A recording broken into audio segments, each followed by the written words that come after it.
Alléluia. Passez les 6 prochains mois à lire, à acquérir de la connaissance, s'il vous plaît, parce que vous ne pouvez pas vivre au-delà de la connaissance que vous avez. Jean chapitre 10. La déclaration la plus dangereuse que Jésus ait jamais faite, verset 30. Moi et mon Père, nous sommes un. Maintenant, vous savez enfin ce que cela signifie. Moi et la bouteille, nous sommes un. Lisez le verset suivant, parce que quand vous dites cela aux gens, quelque chose va vous arriver. Voici ce que dit le texte. Ils prirent des pierres. Vous voyez, les pierres. Vous voyez, les gens ne veulent pas que vous soyez vous-même. Ils veulent que vous soyez comme eux, des personnes quelconques. Mais vous, dites-leur, je sais qui je suis. Je suis exactement comme mon Père. Je suis exactement comme Dieu au ciel. J'ai sa nature. Et là, ils ramassent des pierres. Lisez le verset suivant. Les Juifs prirent des pierres pour le lapider. Jésus leur dit, je vous ai fait voir plusieurs bonnes œuvres venant de mon Père. Pour laquelle me lapidez-vous? Les Juifs lui répondirent, ce n'est point pour une bonne œuvre que nous te lapidons, mais pour un blasphème. Vous voyez, certains d'entre vous ont dit cela de moi ce soir. Lisez-le. Tu blasphèmes, parce que toi, qui es un homme, tu te fais Dieu. Maintenant, prenez une profonde respiration, parce que ce que vous êtes sur le point de lire ensuite, vous ne pourrez plus jamais dormir tranquille.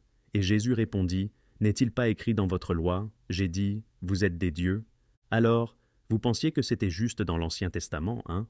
Il dit, la raison pour laquelle vous voulez me lapider, c'est que vous êtes tombés si bas que vous ne savez même plus que vous faites partie de moi. Fermez vos Bibles.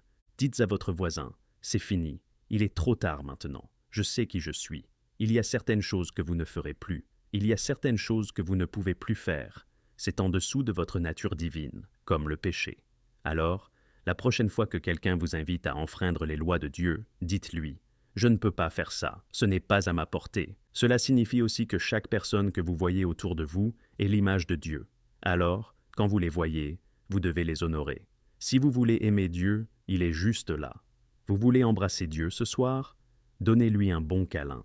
Embrassez-le maintenant. Oui, vous dites que vous aimez Dieu.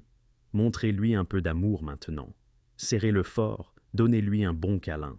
Voilà, vous voyez, aucun homme ne peut dire qu'il aime Dieu et est son frère, parce que son frère est Dieu manifesté. Et c'est pourquoi vous devez vous pardonner les uns les autres. Vous ne pouvez pas avoir de tromperie entre vous et Dieu.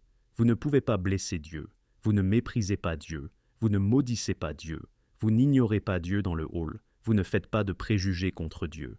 Oh, si tout le monde recevait cette révélation, ce serait un monde d'amour partout. Laissez-moi conclure avec ceci. La raison pour laquelle Dieu, c'est profond maintenant, vous devez vous asseoir pour celui-ci. Prenons environ 3 minutes. Prenez votre stylo, notez ça vite. Prenez votre stylo, notez ça vite. La raison pour laquelle Dieu n'a pas pu aller dans la terre pour vous créer, ni dans l'eau, ni dans le firmament, ni dans la terre, c'est à cause de votre mission. Votre mission était de dominer tout ce qui est sur la terre, n'est-ce pas? C'est correct. Ok. Alors, il a dû choisir le matériau de la domination. Dieu n'a pas la domination, il est la domination en essence. Alors, il a dû aller en lui-même et en extraire une partie et l'appeler homme.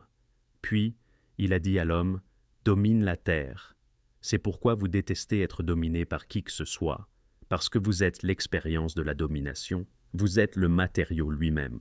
Et c'est pourquoi l'esprit humain ne peut pas être opprimé par quiconque.